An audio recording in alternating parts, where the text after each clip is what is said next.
ఆ ప్రైవేట్ స్కూళ్ళలో తీసుకెళ్లి వాడు టై మెడకేసి బెల్ట్ పెట్టేసేసి ఓ 4-3 ఇంగ్లీషు రైమ్స్ వాడించి మా బళ్ళు బ్రహ్మాండంగా ఇంగ్లీష్ చెప్తారు, మా బళ్ళు బ్రహ్మాండంగా చదువు చెప్తారని చెప్పేసి గప్పాలు కొడుతున్నారు. ఇంటర్మీడియట్ ఫెయిల్ అయిన వాళ్ళు, డిగ్రీ డిస్కంటిన్యూ అయిన వాళ్ళు, డిఎస్సి లాంటి పోటీ పరీక్షల్లో తట్టుకోకుండా ఓడిపోయిన వాళ్ళు మాత్రమే అక్కడ మిగిలారు. దురదృష్టం ఏంటంటే చదువు రానటువంటి తల్లిదండ్రులకు సర్కారు బడి మీద నమ్మకం ఉన్నది.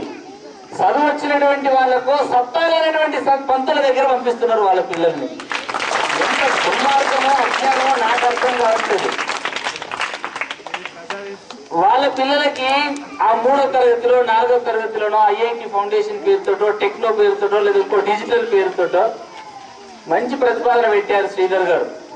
మీ పిల్లలకు కూడా సినిమా వేసుకుంటే పాఠం చెప్పేటువంటి అవకాశం. ఈ డిజిటల్ స్కూల్లో టెక్నో స్కూల్లో ఒక పెద్ద పరదా ఉంటుంది, సినిమాటాకీస్కి పరదా ఉంటుంది కదా, ఆ పాఠశాలల్లో మొత్తం కూడా పరదాలు వేసి పాఠాలు చెప్తారు. అట్లాంటి సిస్టమ్ కూడా చేయకూడదులో పెట్టాలి. ఆల్రెడీ ఎంఈఓ గారు Dantalapalli school silent revolution. Butchaiah sir దగ్గర తుపాకీ లేదు, బుచ్చయ్య సార్ భుజాన ఎర్రజెండా లేదు, కానీ పక్కా 16 అనాల నక్సలైట్ ఏం పని చేస్తాడో బుచ్చయ్య సార్ ఆ పని చేస్తాడు. 50 మండలాలలో నాకందరూ ఎంఈఓలు తెలుసు. ఎంఈఓల వెనకాల ఉన్న వాళ్ళ బాధలు తెలుసు, వాళ్ళ పనిదొంగతనం కూడా తెలుసు నాకు. ఈ మొత్తం జిల్లాకి విద్యాశాఖకి ఈ నరసింహులపేట విద్యాశాఖకు ఆదర్శం. పనిచేసే టీచర్ వెనకాల పడి నేనున్నా, నువ్వెంత పని చేస్తావు అంత పని చేయి, నేను నీకు సహకరిస్తా. మీ పక్కన రేపోని పాఠశాల ఉంది.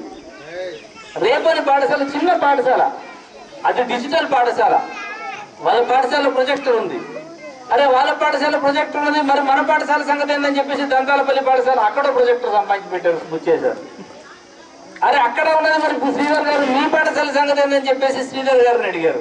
శ్రీధర్ గారు మీ ముందు ప్రతిపాదన పెట్టారు. ఇక్కడ కంప్యూటర్, ఇక్కడ ప్రొజెక్టర్. ఈ పిల్లలకు కూడా డిజిటల్ టెక్నో స్కూల్స్ లో ఎంత నాణ్యత ఉంటుందో అంత నాణ్యతతో మీ పిల్లలకు చదువు చెప్పాలని చెప్పేసి వాళ్ళు ప్రయత్నం చేస్తున్నారు. ఉద్యోగం చేయడం చాలా మందికి ఈజీనే ఉంటుంది, కానీ ఇలాంటి వాళ్ళు ఉద్యోగాన్ని ఒక ఉద్యమంగా తీసుకొని పేద బిడ్డల జీవితాలను మార్చాలనేటువంటి తలంపు మందికి ఉంటుంది. వీళ్ళని మీరు వదిలిపెట్టుకోకండి, వీళ్ళని మీరు ఊరు దాటించుకోకండి, వీళ్ళ మనసు నొప్పించకండి. అడ్డమైన రాజకీయ నాయకులు ఏం చేస్తారంటే ఓ 5 నిమిషాలు ఆటో వల్లనో బస్సు వల్లనో ఆలస్యం అవుతుంది, ఆడ గేటు కాడ కూర్చొని సార్ నువ్వు 5 నిమిషాలు ఆలస్యం వచ్చిన చెప్పేసి మాట్లాడతాడు. పాజిటివ్గా ప్రేమతోటి, సార్ మా పిల్లల్ని మీ చేతిలో పెట్టినాం, వాడి రాత మారిస్తే నా రాత మారుతుంది, నా ఆశలన్నీ కూడా వాడి మీదనే ఉన్నాయి. నువ్వు మొక్కజొన్న పంటేస్తే 3 నెలల కోతకు వస్తుంది. పశువుల నుంచి పక్షుల నుంచి ప్రకృతి నుంచి కాపాడుకుంటే 3 నెలలకు చేతికి వస్తుంది ఆ పంట. 3 గంటల కోడుకుల పోతంకి వెళ్ళి మోటార్ వేసి మొక్కజొన్న చేతికి నీళ్ళు పట్టిస్తావు.